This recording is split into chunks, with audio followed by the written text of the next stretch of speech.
नमस्ते बिहार और मैं हूं आपके साथ सोनाली सिंह। बुलेटिन की शुरुआत इस वक्त की बड़ी खबर के साथ। जेडीयू की आज बड़ी बैठक होने वाली है। राष्ट्रीय परिषद की बैठक में शामिल होंगे सीएम नीतीश कुमार, आरसीपी सिंह भी इस बैठक में शामिल होंगे। वहीं जातीय जनगणना और पार्टी के विस्तार पर इस बैठक में चर्चा होगी। तो देखिए, एक बड़ी खबर बता रहे हैं, आज जेडीयू राष्ट्रीय कार्यकारिणी की बैठक आयोजित होने वाली है। बैठक में सीएम नीतीश कुमार शामिल होंगे, साथ ही आरसीपी सिंह भी इस बैठक में शामिल होंगे। आपको बता दें कि जातीय जनगणना और पार्टी विस्तार को लेकर इस बैठक में चर्चा होगी। 5 राज्यों में होने वाले चुनावों पर भी इस बैठक में मंथन किया जाएगा।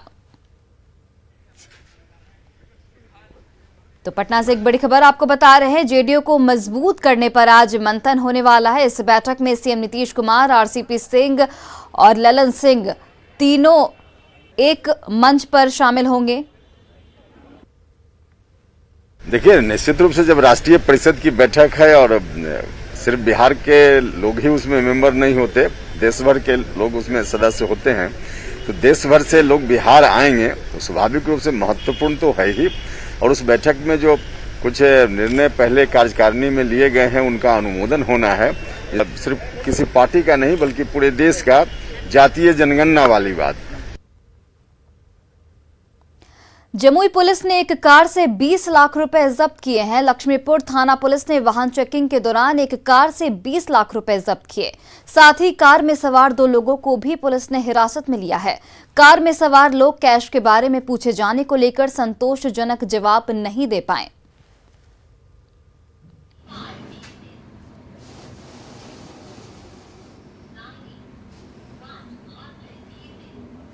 में क्रेटा गाड़ी बड़ी तेजी से जा रही थी, उसको हम लोगों ने रुकवाया और उसमें चेकिंग जब किया गया तो एक कपड़े के थैला से लगभग 20 लाख रुपए बरामद किए गए हैं। उस गाड़ी में 2 व्यक्ति थे, एक चालक थे और एक राजू कुमार सिन्हा थे, जिन्होंने बताया कि ये उनका पैसा है। और पैसे रकम के संबंध में उन्होंने कोई अभी तक संतोषजनक जवाब नहीं दिया है। मतलब अभी हम लोगों ने उनको डिटेन किया है।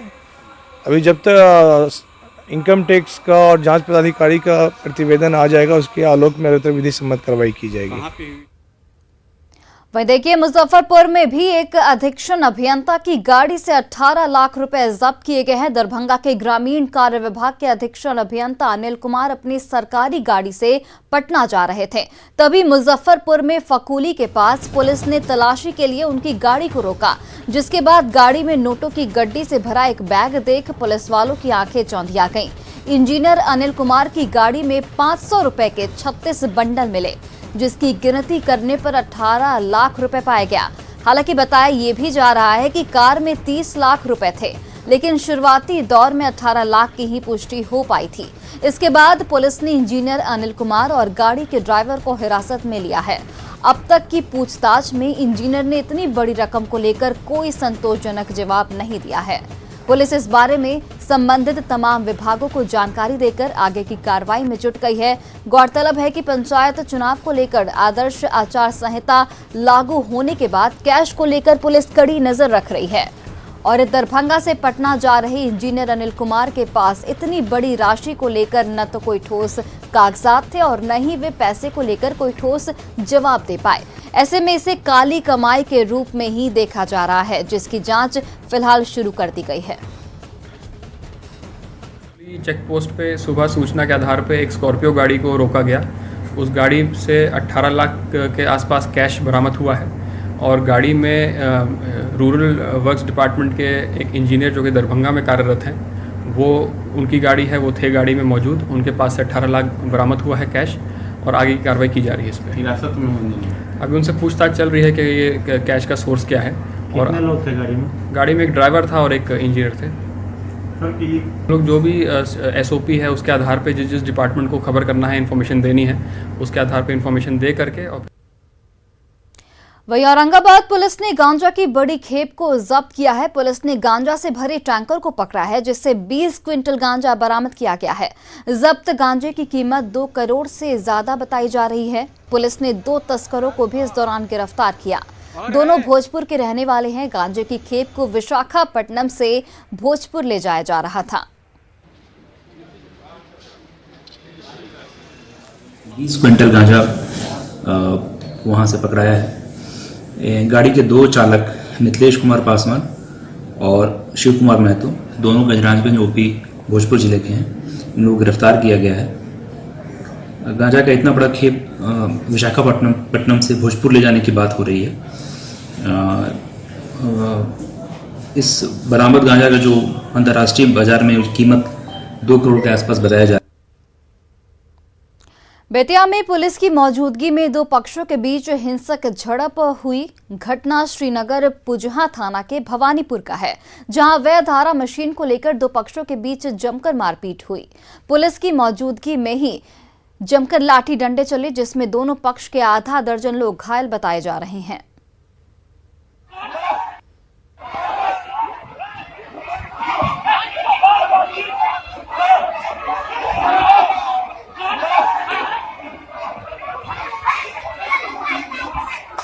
तो समस्या हुए बा कि हमने के हमारा मशीन चल तो खोल के धरा गइल बा। ठीक बा, प्रशासन के गाड़ी आइल बा, प्रशासन के गाड़ी आके ओकनी के ओने कार से आके हमारा मारी कोइले बड़ी समस्या के हमारा मारी के नाम बताइए। सुखदेव महतो अपन पार्टी बोला के लेके आइल।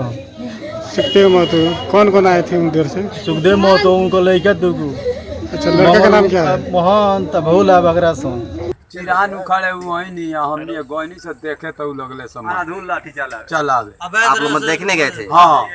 आप लोगों में चोट किससे के लगा है? अपना में चोट लगल बा पनलाल हमारा बेटा है उसका। पनलाल के पिताजी का नाम क्या है? महंत महतो। और कोई? भोला के भी चोट लगा। भोला के पिताजी का? महंत है महतो। खबर गया से, जहां पुलिस की गाड़ी ने बीच बाजार में एक साधु को टक्कर मार दी और भागने के दौरान ड्राइवर ने बिजली के खंभे में ठोकर मार दी, जिसके बाद लोगों ने पुलिस की जिप्सी चला रहे शख्स को पकड़ लिया तो पता चला कि वो नशे में धुत था। गाड़ी चला रहे आरोपी की पहचान संजीव कुमार के रूप में की गई है, जिसकी लोगों ने पिटाई कर दी। इस घटना के बाद सूचना पर मौके पर पहुंची सिविल लाइन पुलिस उसे भीड़ से बचाकर ले गई। लेकिन हैरानी की बात यह रही कि मामूली विवाद को लेकर पुलिस जहां आम आदमी की पूरी कुंडली खंगाल डालती है, वहीं बाजार में सरेरा नशे में गाड़ी चलाने और फिर साधु को टक्कर मारने वाले सिविल लाइन थाना के ड्राइवर की पहचान तक बताने से पुलिस कन्नी काटती रही। इधर से गया और डायरेक्ट धक्का मार दी उनको। पोल में गाड़ी अभी टकरा हुआ है, लगा हुआ है गाड़ी, वो आप थोड़ा सा देख सकते हैं। बाबा वहीं पर खड़ा थे, या टोटो के आसरा में खड़ा थे या ऑटो के आसरा में खड़ा थे। ड्राइवर पूरा फुल निशा में था, वो अभी तक निशा में है। अरे आप जिसको बैठाए वो कौन है? पुलिस वाला कोई हो, उसका पहचान होगा। पुलिस का गाड़ी को चला रहे हो, पुलिस की गाड़ी से धक्का मारा गया एक साधु को। इसको एक साधु को। हाँ, वही देखिए, जमुई के छात्रों को अब पीजी की पढ़ाई के लिए जिले से बाहर नहीं जाना पड़ेगा। जिले की स्थापना के 30 साल बाद जमुई के केकेएम कॉलेज में पीजी की पढ़ाई की मंजूरी मिल गई है। स्थानीय बीजेपी विधायक श्रेयसी सिंह की पहल के बाद सरकार और शिक्षा विभाग ने ये स्वीकृति दी है, जिससे छात्रों में काफी खुशी है। अब तक पीजी की पढ़ाई के लिए जमुई के छात्रों को बाहर जाना पड़ता था। और अधिक जानकारी दे रहे हैं हमारे सहयोगी केसी कुंदर।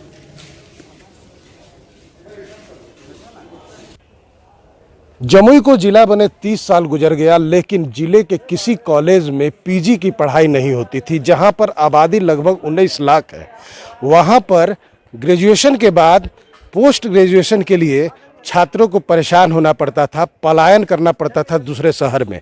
लेकिन अब शिक्षा विभाग, बिहार सरकार के शिक्षा विभाग ने स्वीकृति दे दी है और जमुई का जिले का यही केकेएम कॉलेज है जहां पर अब पीजी की पढ़ाई होगी। बता दें कि जमुई की विधायक श्रेयसी सिंह, जो भाजपा के विधायक हैं, उन्होंने प्रयास किया था इस मामले में, राज्यपाल से मुलाकात की थी, शिक्षा मंत्री से बात की थी, विश्वविद्यालय के लोगों से बात की थी। उसके बाद यह काम नज़र आया और वो पहल कामयाब होते दिख रहा है और स्वीकृति मिल गई है बिहार सरकार के द्वारा। मुंगेर विश्वविद्यालय के अंतर्गत आता है यह कॉलेज। वैसे में यहाँ के छात्रों को अब उम्मीद जगी है कि पोस्ट ग्रेजुएशन के लिए उन्हें अब दूसरे शहर में नहीं जाना पड़ेगा। अनेकों हम लोग के लिए आज भी जो ग्रेजुएशन यहाँ कर लेते थे उसके बाद उनको दूसरे जिला पलायन करना पड़ता था। अब यहाँ पे पीजी की पढ़ाई होगी तो वो काफ़ी लाभदायक होगा हमारे लिए। अच्छा, अब अवेलेबल हो जाएगा यहीं पे सारी सुविधाएं, तो यहीं पे आसानी हो जाएगा, ज़्यादा दिक्कत ना हो। दिक्कत नहीं होगी। कितना फायदा होगा? सर फायदा तो इतना है कि विद्यार्थी लोग को जैसे कि बाहर जाता था पढ़ने के लिए, तो पढ़ने के लिए बहुत सा परेशानी आता था, किराया नहीं होता था, रूम रेंट नहीं भर पाता था। अब जम्मू में हो गया तो अब अपना घर का कॉलेज है, घर की तरफ पढ़ेंगे। उससे पहले यहाँ पर संसाधनों से भी लैस करना होगा। खास करके पीजी की पढ़ाई अगर शुरू होती है तो पीजी को पढ़ाने वाले शिक्षक की भी यहाँ पर नियुक्ति जरूरी होगी। केसी कुंदन, न्यूज़ 18, जमुई। कोरोना की दूसरी लहर के लंबे अंतराल के बाद एक बार फिर से शिक्षा व्यवस्था पटरी पर लौटने लगी है। हालांकि विद्यालय पूरी तरह खुलने के बाद छात्र छात्राओं की उपस्थिति तो ठीक ठाक है, लेकिन स्मार्ट क्लास को लेकर छात्र छात्राएं ज्यादा उत्साहित हैं। कटिहार में 270 विद्यालय में स्मार्ट क्लास का संचालन हो रहा है। देखिए संवाददाता सुब्रत गुहा की रिपोर्ट। कोरोना काल के बाद बिहार के शिक्षा व्यवस्था एक बार फिर से पटरी पर आने लगा है। इस बीच हम एक तस्वीर आप तक पहुंचा रहे हैं। ये उन्नयन क्लास जो स्मार्ट क्लास का सरकार ने शुरू किया था, ये राजकीयकृत उच्च विद्यालय है और उसी में ये पूरे ढंग से चल रहा है। सबसे बड़ी बात है, आप देख सकते हैं छात्र को जो बैठाया गया है उसकी दूरी भी काफी अच्छा मेंटेन रखा गया और सभी छात्र लगभग मास्क पहने हुए। और इस जो उन्नयन क्लास है इससे छात्र को जो सिस्टम है उसको समझने में कितना सहूलियत होता है वो तो एक दूसरा पक्ष है, लेकिन इसके संचालन को लेकर क्या परेशानी होता था और अब कैसे आसान हुआ ये तरीका, आइए प्रधानाध्यापक से बात करते हैं। तो जब विद्यालय खोला गया तो हमारे विद्यालय में यह मेंटेन्ड है कि सारे छात्रों का यहाँ मोबाइल नंबर है, वो फाइल में संधारित है। सारे बच्चों को खुलने के बाद बराबर मोबाइल से उसको सूचना दी जाती है और हमारे यहाँ बच्चे मेंटेन रहते हैं, यूनिफॉर्म में आते हैं और वो बच्चे आते हैं और उसके लिए स्मार्ट क्लास की यहाँ व्यवस्था है। और स्मार्ट क्लास में आने के लिए बच्चे बहुत ही उत्साहित रहते हैं क्योंकि उनको बहुत लाभ है और योग्य शिक्षक जो प्रशिक्षित हैं और हाई स्कूल में प्राय सारे विषयों के शिक्षक योग्य होते हैं, विषय अलग अलग होता है। सारे प्रशिक्षित शिक्षक अपने अपने विषयों का वारी वारी से बच्चों के बीच अपना ज्ञान बांटते हैं और बच्चे को इससे बहुत ही लाभ है। पहले जब हम बोर्ड पे पढ़ते थे तो बोर्ड पे पढ़ने से हम लोग को ज़्यादा देर तक याद नहीं पड़ता, लेकिन जब हम कोई भी चीज़ को एनिमेशन में देखते हैं तो हमें ज़्यादा बहुत समय तक याद होती है और बहुत अच्छे से समझ में भी आता है। बिहार का शिक्षा व्यवस्था किस तरह से आधुनिक हो रहा है ये आप इसकी एक तस्वीर देख सकते हैं। सुखद बात यह है कि कटिहार में 270 विद्यालय में स्मार्ट क्लास की व्यवस्था है और बिहार के शिक्षा व्यवस्था स्मार्ट करने के लिए ये शिक्षा प्रणाली काफी कारगर साबित हो सकता है। सुब्रत, न्यूज़ 18, कटिहार। बिहार में आज भी 1/3 से अधिक बिजली बर्बाद हो जाती है। पिछले कई सालों से कोशिशों के बावजूद बिजली की इस क्षति पर पूरा अंकुश नहीं लग पा रहा है।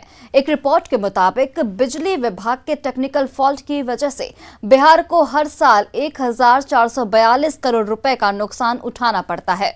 केंद्र सरकार ने इसके लिए बिहार सरकार को आगाह भी किया है, जिसे लेकर अब सियासत तेज हो गई है।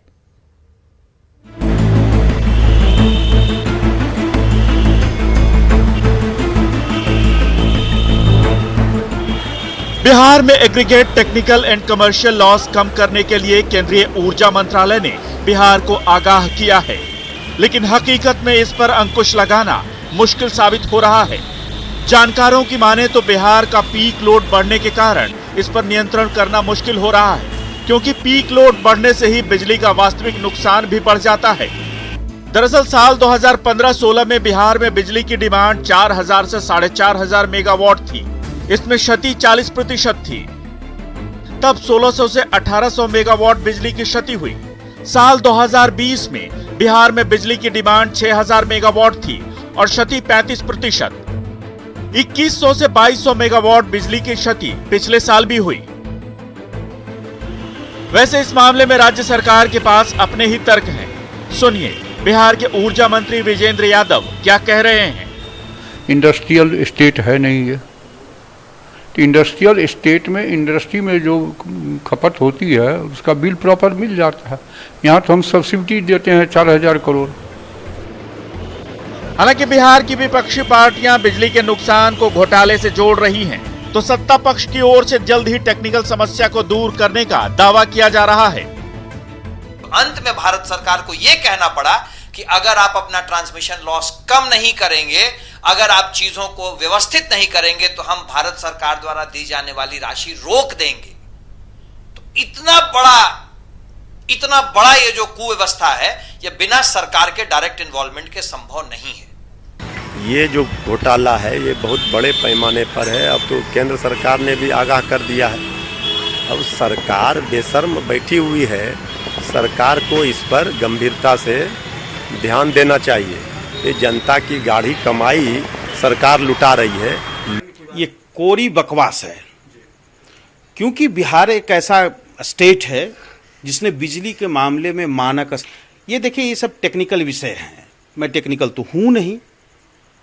विभाग देख रहा होगा, विभाग इस दिशा में जरूर गंभीरता से सोच रहा होगा और काम कर रहा होगा। आगे आने वाले दिनों में आप देखेंगे कि इन सारी चीजों से निदान मिलेगा बिहार को।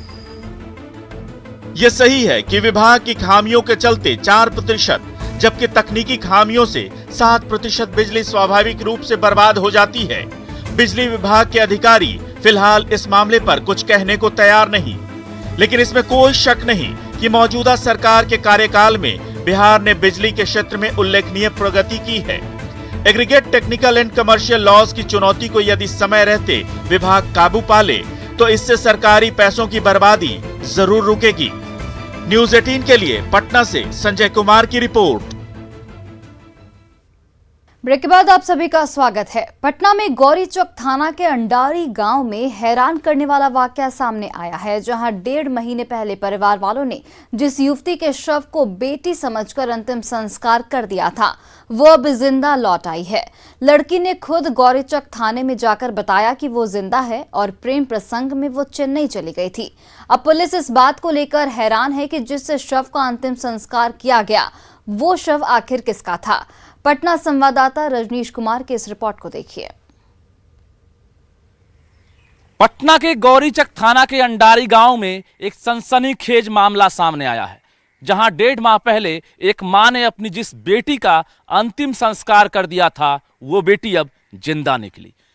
इसी घर से एक नाबालिग लड़की 1.5 माह पहले लापता हुई थी और लापता होने के बाद थाने में सनहा दर्ज कराया गया था। परिवार वालों ने लगातार छानबीन की, जब नहीं मिली, इस बीच इसी गांव में एक लड़की की लावारिस सब बरामद होती है। उसके बाद इस परिवार वालों ने पहचान तो कर ली, लेकिन इस घर की बेटी जिंदा निकली और वो सामने आकर यह कहती है कि मैं प्रेम प्रसंग में चेन्नई भाग कर गई थी और एक लड़के के साथ रह रही थी, ठीक पड़ोस वाले लड़के के साथ चेन्नई में रह रही थी। उसके बाद पुलिस छानबीन में जुटी हुई थी और जब बॉडी मिला तो परिवार वालों ने कहीं ना कहीं अनभिज्ञता जताई थी कि हमारी बेटी अब निश्चित रूप से अब मर गई है, उसी का शव है। लेकिन अब जिंदा निकलने के बाद देख सकते हैं न्यूज़ 18 की टीम ग्राउंड जीरो पर पहुंची है। यही वो घर है। हालांकि न्यूज़ 18 की टीम जब पहुंची है तो ताला बंद है, लड़की वाले भी मौजूद नहीं हैं और जिस लड़के के साथ वो बरामद हुई है, वो लड़का का परिवार भी यहाँ पर नहीं है। वो भी देख सकते हैं ठीक 5 कदम की दूरी पर आमने सामने दोनों का घर है। साहब भाट टोला कल की केकरे बेटी है, तो वो कल के हमरे बेटी ही। हाँ, साहब भाट टोला कल की ना कि हमारे बेटी, तो वही कल के हमरे बेटी ही। यार काम क्रिया सब हो गया। हाँ, काम क्रिया ना होले ऐसी ही श्राद्ध कर दिया। हाँ। जो लड़की बरामद हुई है, हाँ, वो अभी घर नहीं आई है ना। कहाँ है पता है आप लोग को? केरा जो लड़की चेन्नई से आई है तो नहीं पता, ब्याह हो गया, अब कहाँ ले गए, अब कहाँ न ले गए, हम देखते ही। शादी कर ली। हाँ। अब जो शव वहां पर बरामद किया गया, जिसका अंतिम संस्कार किया गया, यानी पुलिस ने पोस्टमार्टम करा दिया, उसके बाद परिजनों ने अंतिम संस्कार किया। अब जब चेन्नई से नाबालिग लड़की बरामद होती है, उसके बाद पुलिस ये कहती है कि लड़की गर्भवती है, इसका मेडिकल टेस्ट किया जाएगा। लड़की का मेडिकल टेस्ट भी कराया गया है, लेकिन घर में ताले बंद हैं, परिवार वाले फिलहाल नदारद हैं। ऐसे में इंतजार करना बेहद ज़रूरी है कि आखिर जो लाश बरामद हुई थी, वो लाश आखिर किसकी है। कैमरामैन मनीष जुनेजा के साथ रजनीश कुमार, न्यूज़ 18, गौरीचक, पटना। और फिलहाल इस बुलेटिन में इतना ही। आप देखते रहिए न्यूज़ 18 बिहार झारखंड।